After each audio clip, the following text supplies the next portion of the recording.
USC has upgraded its defense with perhaps as many as 3 starters through the transfer portal.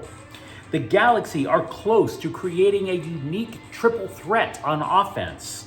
Andrew Friedman says that Miguel Vargas still has a future, but the Dodgers roster says otherwise. Good morning.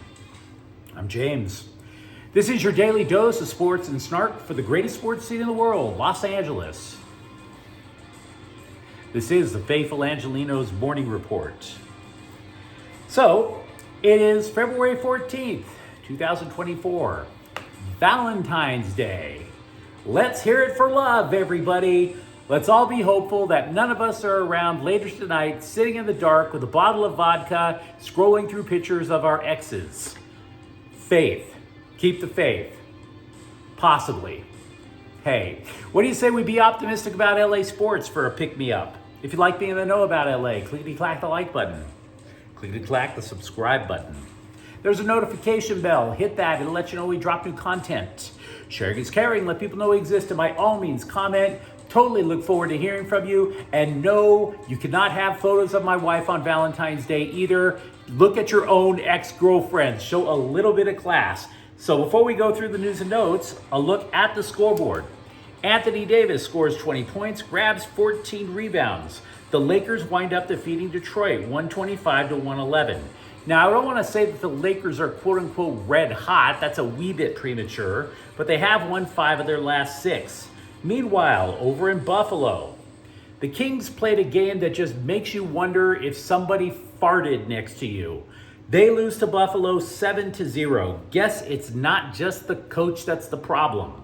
Meanwhile, today, the Lakers are at Utah at 6, and the Clippers are at Golden State at 7 o'clock. Kawhi Leonard will not be playing for the Clippers tonight. He has a left adductor strain. For both the Lakers and Clippers, this is their last game before heading into the All-Star break. But what do you say we get to the news? I've been saying for years that USC football will not be truly back until they get a linebacker who is good enough to wear the number 55. Now, if you are a Trojans fan, if you have watched Trojans football for years, you know what that number means. It means that this guy is the leader. He is the alpha of alphas. It is a storied number in USC lore. So when The Athletic comes out and they review the 11 players coming into the program from the transfer portal, they listed Easton Mascarenas-Arnold as the best newcomer. And that is a definite reason for optimism because linebacking has been absolutely abysmal for the Trojans for at least a decade. And yes, he plays linebacker. Now, granted, he's not a middle linebacker. And 55 normally goes to a middle linebacker like a Willie McGinnis or a Junior Seau. But considering that Mascarenas-Arnold was all Pac-12 last year for Oregon State with 107 tackles, somebody is losing his job to this guy, straight up. And hopefully, as a result, maybe he will be the guy that commands that storied number. Now, continuing along those lines, 11 transfers through the transfer portal, 7 of them play defense. And that underscores the fact that Lincoln Riley is taking defense extremely seriously for the Trojans this offseason. You could also easily imagine that 2 former Bruins, yes, UCLA players that came through the transfer portal following defensive coordinator DeAnton Lynn, safety Kamari Ramsey, and cornerback John Humphrey are favorites to start at their respective positions, simply due to attrition. People left the program either due to eligibility or to go to the transfer portal themselves, both at safety and cornerback. So look at it all together. You have 3 definite starters through the transfer portal. And in addition to that, 2 defensive linemen who should be in the rotation to get regular time. Now, having said that, the Trojans are not out of the woods yet in terms of building a better roster.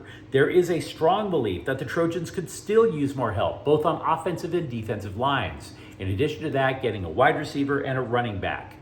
But again, we said this as a mantra throughout last year, throughout 2023.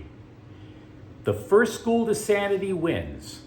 when USC starts to be sane and play defense even remotely as effectively as its offense, they're going to be a handful on the national scene. So they are trying to reach that goal. LA Galaxy are about to complete a deal for what would be their last designated player, Ghanan winger Joseph Paintsil. The dude, if he arrives, would complete a dramatic turnover for the Galaxy roster, particularly in the starter, because he is a major offensive threat for Belgian side Genk FC. He scored 14 times last year. The Belgian league is currently on, and he has scored 6 more times. People who cover MLS on a regular basis said that this acquisition would be a literal game changer for the Galaxy. For example, last year, manager Greg Vanney lamented the fact that he didn't have wingers to balance out the offense. Now he's going to have 2 elite ones allegedly coming in. Gabriel Peck is already in the mix, and Paintsil being the second. The signing, if it happens, and it apparently will also give Vanney options with the roster. Diego Fagundes, who can play a myriad of positions on the pitch, has been used as a winger so far. If the offensive line, or I should say the offensive front, includes both Paintsil and Peck, now Fagundes could play anywhere. He could be a super sub, much like Chris Taylor is for the Dodgers. He could come in and play winger as a sub. He could spell one of those guys if they don't have enough energy to go 90 minutes. He could play midfield at all 3 positions. So this absolutely gives the Galaxy significantly more options. Lastly, or I should say second to last, it gives midfielder Ricky Puig multiple attackers to select. Think of him now as the playmaker that we had been hearing about for the last year and a half. You give him not just one option, i.e. Chicharito, but you give him 3, it's going to create all kinds of openings across the attack for the Galaxy offense. Now, there's one person that I haven't mentioned by talking about this acquisition, and that would be their number 9, Dejan Joveljic. There is a belief among Galaxy fans that this is going to put quote-unquote pressure on Joveljic. With respect, I would actually argue the opposite. This is going to open up massive opportunities for him to score, because who do you defend if you're the opposing team? Pick your poison, because Paintsil and Peck are extremely swift. Do you double team Peck? Do you double team Paintsil? And if you do, does that not leave the center wide open for Joveljic to get scoring opportunities? The Galaxy could be a handful next year. Having said that, their defense is probably going to give those goals right back. So stay tuned. Dodgers president Andrew Friedman says he has high hopes for Uber prospect Miguel Vargas, who was just crushing minor league pitching. Then he winds up playing second base for the big club last year. And in LA, he hit a whopping 195. Yikes. Now, the problem Vargas faces now, because he was demoted about a little bit after the All-Star break, the problem that Vargas faces now is very similar to the one that former Uber hitting prospect Michael Busch faced last year. Where do you play Vargas? They couldn't find a place to play Busch, so they wound up trading him to the Cubs. With Vargas, okay, you had him playing second base last year. That's not going to happen now. You're going to sit there and bench Mookie Betts? Of course not. Then you're sitting there going, well, maybe third base. He's not taking over for Max Muncy. He's not going to be taking over for Gavin Lux at shortstop. And then you're looking over at left field. They signed a free agent, Teoscar Hernandez, who you could pencil in for about 25 bombs. So, Vargas, they have faith in you. They just don't have a place to put you, dude. The musical chairs, at some point the music stops. The Dodgers are also considering, or I should say they will replace the City Connect jerseys this season. Those are those goofy looking third jerseys that you see teams wearing. It's basically a cynical cash grab selling jerseys to losers like me. And trust me, my wife, if I only had like a few less jerseys, she'd probably be a lot happier trying to find extra spots for her own wardrobe. But that's just me. We all have our vices. How about instead of a new City Connect jersey, maybe they just don't wear that trash ever again, right? The Dodgers have by far the most attractive jersey in Major League Baseball. It's not even close. Why mess with perfection with a third jersey? But more importantly, I have yet to see a single City Connect jersey across the major leagues that makes me go wow in the first place. And like I said, I have way too many jerseys. You do not have to impress me that much to throw my money around and go get another one. But there's no way in God's green earth I would rather drink from a chalice of urine than to buy a City Connect jersey. I know, I'm being a little too gross for the room this morning. That's on me. Meanwhile, over at UCLA, we can add Deshaun Foster to the list of men who are not afraid to cry in public. The dude was introduced to the scribes as the new UCLA football coach, and the dude broke down and sobbed multiple times less than a minute into his introduction. And look, we're all happy for him. I may be a USC fan, but I can absolutely respect Deshaun Foster. But bro, you've got to maintain. This is a sport of alpha males. You can't just break down. Look how much people clowned Caleb Williams for doing that in public last year. Just pull that little pity party over to the side, cry in a closet, then come out and level up.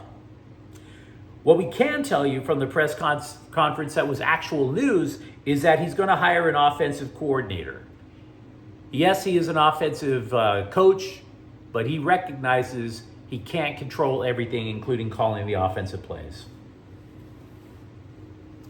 Ryan Leaf has a job. I don't know if him having a job is a requirement for his probation, but I digress. Because we all have that friend who can't stay out of the slam, right? And we're all hoping that he can manage to keep some sort of a job, at least cleaning toilets with a toothbrush or something like that. But Ryan Leaf's job is with the NFL Network, which is fine. Ryan Leaf, as we all know, is a former Chargers quarterback. So he thinks that free agent running back Saquon Barkley would be an ideal fit for the Chargers, which he would. And Saquon Barkley also thinks he'd be an ideal fit for the Chargers. But you know what? The salary cap isn't exactly helpful to finding ideal fits, particularly when you're $50 million over the cap as the Chargers are right now. You would have to make it a $60 million space just to find a way to fit Barkley in. So that's just a pipe dream, frankly.